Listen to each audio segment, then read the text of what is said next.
Hello friends, आप सब कैसे। आज का हमारा क्वेश्चन रहने वाला है फोर्थ का ऐप, जिसमें वुमेन एम्पावरमेंट।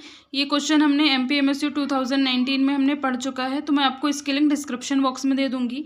अब हमारा नेक्स्ट क्वेश्चन रहने वाला है डिफाइन द फॉलोइंग एनी 5, मतलब हमें 5 डेफिनेशन यहाँ पे पूछा गया है जिनको लिखना। तो हम फर्स्ट देख लेते हैं डेमोग्राफिक साइकिल।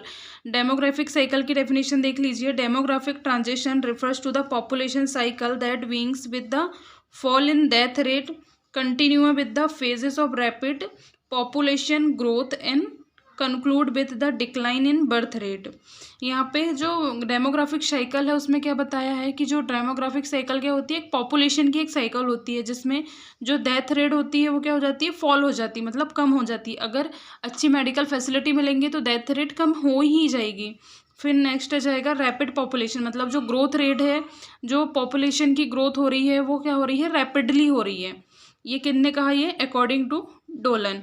अब हमारी नेक्स्ट डेफिनेशन है the demographic cycle and population cycle refers to the evolution over time the population profile of country region and other defined geographic area. तो जो इसमें क्या बताया गया है, जो डेमोग्राफिक साइकिल होती है उसको हम पॉपुलेशन साइकिल कहते हैं, और उसमें हम क्या देखते हैं, एक पर्टिकुलर जियोग्राफिकल एरिया में हम पॉपुलेशन की ग्रोथ को यहाँ पे देखते हैं। ये हमारी डेफिनेशन हो गई किसकी, डेमोग्राफिक साइकिल की। अब हमारी नेक्स्ट डेफिनेशन हम देखेंगे मम्स की। Mumps is the acute viral illness caused by the mumps virus characterised primary by painful swelling of the parotid salivary gland. It is the transmitted by respiratory droplet. जो mumps होता है वो acute viral illness के कारण cause होता है। जो mums है उसमें प्राइमरी कैरेक्टरिस्टिक हमें क्या देखने को मिलता है, पेनफुल स्वेलिंग होती है। कहाँ पे, पैरोटिड सैलाइवरी ग्लैंड में पेनफुल स्वेलिंग होती है, और ये किससे होती है, एक्यूट वायरस इलनेस से ये होती है। और किससे ट्रांसमिट होती है, transmitted by droplet and is preventable through vaccination. और हम किस मम्स को प्रिवेंट कर सकते हैं वैक्सीनेशन के थ्रू, जिसमें हम वैक्सीन देखते हैं वो MMR लगती है 9 मंथ में। फिर हम इसकी सेकंड डेफिनेशन देख लेते हैं। Mumps is the acute contagious virus disease caused by the paramyxovirus of the genus rubulavirus special mumps virus and mark by the fever by swelling specially of the parotid gland. तो जो mumps होता है वो एक contagious viral disease है जो किसके कारण होती है, पैरामिक्सोवायरस से होती है। फिर हम नेक्स्ट डेफिनेशन देख लेते हैं चिकन पॉक्स की। Chicken pox is the contagious viral disease caused by the varicella zoster marked by an itchy rash with the red spot and blister। जो चिकन पॉक्स होता है वो भी क्या होती है, कंटेजियस डिसीज होती है जो बैरिसिला जोस्टर के वायरस से होती है। और हमें इसमें क्या देखने को मिलता है, इसके सिम्टम्स हमें रेड स्पॉट्स होते हैं और ब्लिस्टर बनते हैं। फिर हम इसकी नेक्स्ट डेफिनेशन देख लेते हैं चिकन पॉक्स की। Chicken pox is the acute highly infectious disease characterised by the vesicular rash mild fever and mild constitutional symptoms. तो जो चिकन पॉक्स है वो क्या है, हाईली इन्फेक्शियस डिसीज है, मतलब कम्युनिकेबल डिसीज भी है, एक से दूसरे में फैल जाती है ये डिसीज है। वेसिक्यूल्स बनते हैं वो क्या होते हैं, सेंट्रीपिटल्स होते हैं, मतलब सेंटर में ज़्यादा होते हैं। और प्लियोमॉर्फिज्म होते हैं। इनके 2 कैरेक्टरिस्टिक होते हैं चिकन पॉक्स के, तो होते हैं सेंट्रीपिटल, एक होते हैं प्लियोमॉर्फिज्म। सेंट्रीपिटल में आ जाएगा कि जो मिड वाला पोर्शन होता है, जैसे फेस हमारा चेस्ट एरिया, उस तरफ में ये क्या होते हैं, ज़्यादा होते हैं। और फिर प्लियोमॉर्फिज्म मतलब एक ही समय पे ये अलग अलग अपनी स्टेजेस बताते हैं, मतलब अलग अलग ये होते हैं। अब हमारी नेक्स्ट डेफिनेशन है एपिडेमिक। एपिडेमिक के ऊपर हम देख लेते हैं। An epidemic is the rapid spread of disease in the large number of people with in short period of time, typically in the specific origin and community.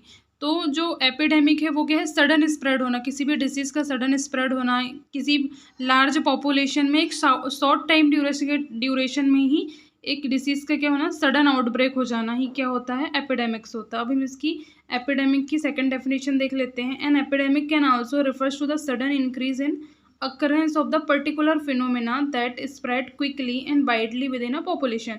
अब इसमें second definition में क्या है, विद इन अ पॉपुलेशन, मतलब जितनी हमने population लिया उसके अंदर में क्या होना, सडन इंक्रीज होना। जो भी क्या हो रहा है वहाँ पे डिसीज हो रही है उसका क्या होना, सडन इंक्रीज होना और स्प्रेड होना क्या कहलाता है, एपिडेमिक कहलाता है। फिर हम इसकी थर्ड डेफिनेशन देख लेते हैं। An epidemic is the sudden outbreak of disease that spread rapidly with in the specific population and area.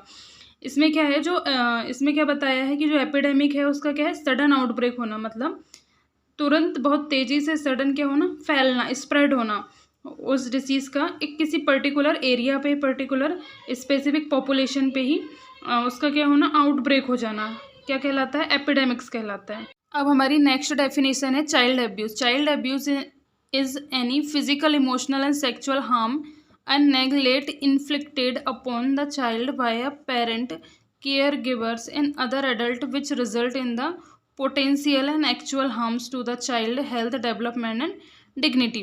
Child abuse क्या है, मतलब जो 14 ईयर से छोटे बच्चे होते हैं उनके द्वारा क्या करवाया जाता है, काम करवाया जाता है, या तो फिजिकली, इमोशनली, सेक्चुअली उनको हार्म किया जाता है। ये सब किस में आ जाता है, चाइल्ड अब्यूज़ में आ जाता है। चाइल्ड अब्यूज़ की सेकंड डेफिनेशन देख लेते हैं। Child abuse refers to the any act and failure to act by the caregiver that result in the harm, potential harm and threat of harm to the child. This is include the physical violence, emotional mistreatment, sexual exploitation and neglect। क्या आ जाता है, physical violence अगर हो रहा है ये भी child abuse में आता है। इमोशनल मिसट्रीटमेंट उनको प्रोवाइड किया जा रहा है तो ये भी चाइल्ड अब्यूज़ में आ जाता है। फिर हमारी नेक्स्ट डेफिनेशन है लेवल ऑफ प्रिवेंशन। हम लेवल ऑफ प्रिवेंशन की डेफिनेशन देख लेते हैं। Level of prevention are strategy use to public health to prevent the onset of progression and complication of disease. These include the primordial, primary, secondary and tertiary level aim at the different stages of disease development. तो जो level of prevention होता है वो क्या होती है, एक strategy होती है डिसीज़ को क्या प्रिवेंट करना है, मतलब पब्लिक हेल्थ जो भी सोसाइटी के पीपल्स हैं, जो कम्युनिटी के पीपल हैं, उनमें डिसीज़ को स्प्रेड होने से बचाने का एक स्ट्रेटजी होती है जिसको हम फॉलो करते हैं, जिसके अंदर क्या क्या आ जाता है, प्राइमोडियल प्रिवेंशन आता है, प्राइमरी प्रिवेंशन आता है, सेकेंडरी प्रिवेंशन, टर्सरी प्रिवेंशन, ये सब इसके अंदर आ जाते हैं। फिर हम इसकी सेकंड डेफिनेशन देख लेते हैं जिसमें आता है level of prevention refers to the systemic step taken to protect health, detect illness early and reduce its impact ranging from preventing risk factor to rehabilitating after disease. तो जो लेवल ऑफ प्रिवेंशन होता है वो क्या होता है, एक step से हमें फॉलो करना होता है, मतलब सिस्टेमिक स्टेप होती है जिसको हमें इलनेस को प्रिवेंट करने के लिए, डिसीज़ को क्योर करने के लिए हमें फॉलो करनी होती है, जिसमें डिसीज़ के रिस्क फैक्टर से लेके उसके प्रिवेंशन तक, उसके लास्ट रिहेबिलिटेशन तक उसमें पूरी क्या की जाती है, केयर प्रोवाइड की जाती है। यहाँ पे हमारा ये क्वेश्चन फिनिश होता है। Thank you for watching this video.